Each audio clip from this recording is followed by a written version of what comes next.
महापौर पदावरून राऊतांचा महायुतीला टोला आहे। कोणत्याही स्थितीत शिंदेंचा महापौर होणार नाही असं राऊत म्हणतायत। मुंबईत कोणाला महापौर करायचं हे दिल्लीत ठरलंय। फडणवीसांचा महापौर होऊ नये याकरता शिंदे शहांचा प्रयत्न आहे असं देखील राऊत म्हणतायत।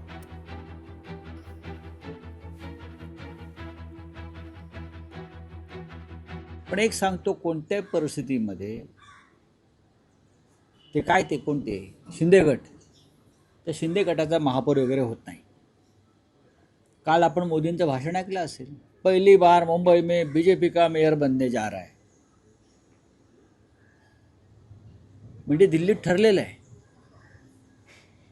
की मुंबईत कोणाला बसवायचं, आणि त्याच्यामध्ये फक्त बीजेपी नाही, गौतम अडाणी सुद्धा ठरवणार ना कोणाला बसवायचं ते।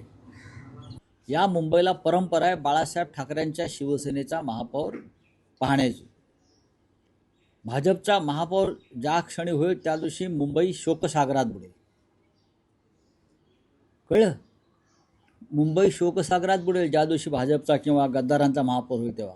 त्यांना काय वाटतंय, काय वाटतंय त्यांना? मोरारजी देसाईंनी जेव्हा 106 लोक मारले तो काळा दिवस, आणि भाजपचा महापौर होईल तो दिवस एकच। आज जनाब संजय राऊत यांनी परत एकदा खयाली पुलाव शिजवायला सुरुवात केली आहे की मुंबईमध्ये त्यांचा महापौर होणार। मला संजय राऊतांना इतकंच सांगायचं आहे, मुंबईकरांनी हा कौल महायुतीला दिलाय, त्यामुळं मुंबईमध्ये महायुतीचाच महापौर होणार। संजय राऊत, तुम्ही कितीही स्वप्न बघितले तरी ती तुमची स्वप्न कधीही पूर्ण होणार नाहीत। मुंबईच्या महापौर पदावरून मुख्यमंत्री देवेंद्र फडणवीस आणि उद्धव ठाकरे यांच्यात चर्चा सुरू असल्याची सध्या राजकीय वर्तुळात चर्चा आहे। महापौर पदाच्या निवडणुकीवेळी ठाकरेंचे 65 नगरसेवक गैरहजर राहणार असल्याचं म्हटलं जात आहे। याकरता ठाकरे भाजपात बोलणी सुरू आहे अशी ही सूत्रांची माहिती आहे। पण या सगळ्या मुद्द्यावर संजय राऊत काय म्हणतायत पाहूया आपण।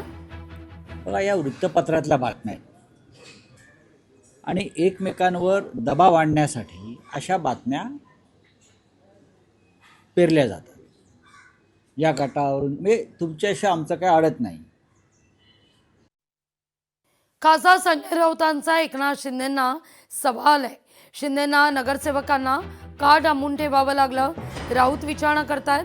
भाजपच्या नगरसेवकांना देखील कुठेतरी ठेवण्यात येणार अशी माहिती मिळतीये असंही राऊत यांचं म्हणणं आहे। कोण कोणाला घाबरतंय हेच कळत नाहीये, आम्ही फक्त मजा पाहतोय, राऊत टोला हाणतायत। आमचे नगरसेवक जे आहेत हे आपापल्या घरी आहेत। आमच्या नगरसेवकांची बैठक मातोश्रीवरच होते आणि ते आपापल्या गाड्याने येतात आणि निघून जात आहेत।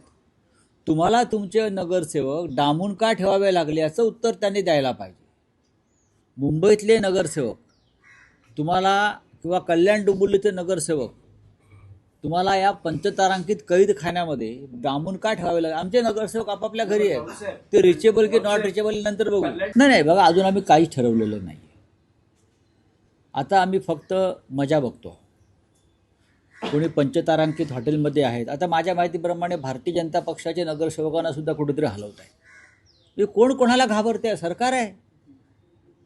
एकनाथजी शिंदे यांनी स्पष्टीकरण दिले की त्यांचे नगरसेवक सगळ्यांची ओळख व्हावी, एकत्रित बसावे, पुढच्या काळामध्ये कशा पद्धतीने कामं करता यावी यासाठी मार्गदर्शन करण्यासाठी त्यांना हॉटेलमध्ये ठेवलेलं आहे। याच्यामध्ये गैर काय?